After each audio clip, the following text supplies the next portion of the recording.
This critical minerals ministerial is off to a great start.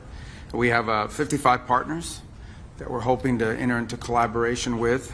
Many have already signed on, and the goal here is very simple. We all understand that having a reliable global supply chains and critical minerals and processed and finished materials are critical to everything we do. As I pointed out in my opening statements to the group, and I think this is a broader mistake made by the industrialized and developed world, as we all sort of fell in love with the design of these things, but forgot that in order to design something, you have to be able to build it, and in order to build it, you have to have the fundamental materials necessary to make it with. That's the key goal of a critical mineral supply, and today it's heavily concentrated in the hands of one country.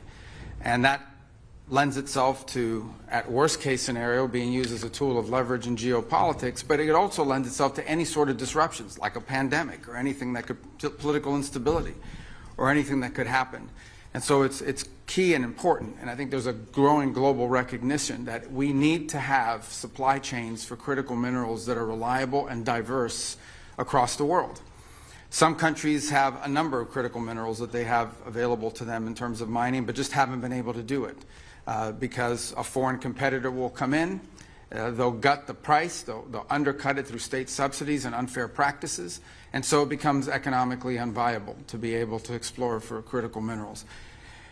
In other cases, it's the processing. Again, it falls victim to the exact same thing. The private sector can't invest in these things because some competitor will come in and they'll basically do it under cost for purposes of establishing market share dominance.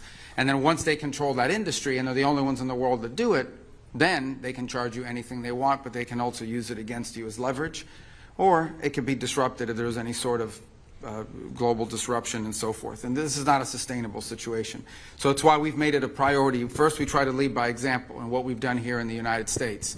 And that includes permitting reform that makes it easier to go into this industry on the critical minerals we have here domestically. But also the creating demand, which is what the President announced yesterday by the announcement of a strategic stockpile of critical minerals. But we understand that this is a global challenge that requires a global response. And so we're working here today to create a forum for that to happen. And part of this is this new initiative, FORGE, which we described earlier. We've got a number of countries that have signed on to that, and many more that we hope will do so. That was our first session, was the launching of this FORGE initiative. Let me just say I want to thank the Republic of Korea because they've been for their leadership on the previous entity that was filling this gap, which is MSP. But we're moving forward on this thing with FORGE, and the purpose of FORGE is to foster collaboration and to build a network of partners across the world, and many of whom were in that room today. This afternoon, there'll be additional sessions led by Trade Representative Greer, who's going to present on a price floor mechanism, and that's designed to make sure that these commodities will never fall below a certain price so that they can become economically viable. The idea is to protect people's investments or investments in these sectors across the world. They'll hear from Secretary of Energy Wright. They'll hear from the Development Finance Corporation. They'll hear from the Ex-Im Bank. They'll hear from the Department of War. They're going to showcase financing tools and programs for critical minerals investment. And then Treasury Secretary Bessent is going to close out later tonight, the ministerial, or later this afternoon. We're planning to sign new critical minerals frameworks with several partners later today. And I want to just highlight again, this is really a historic gathering and highlights the billions of dollars the United States government has already committed towards this endeavor. And that's going to enable private sector investment towards creating reliable supply chains that are vital, as I said, to technological innovation, economic strength, and also national security.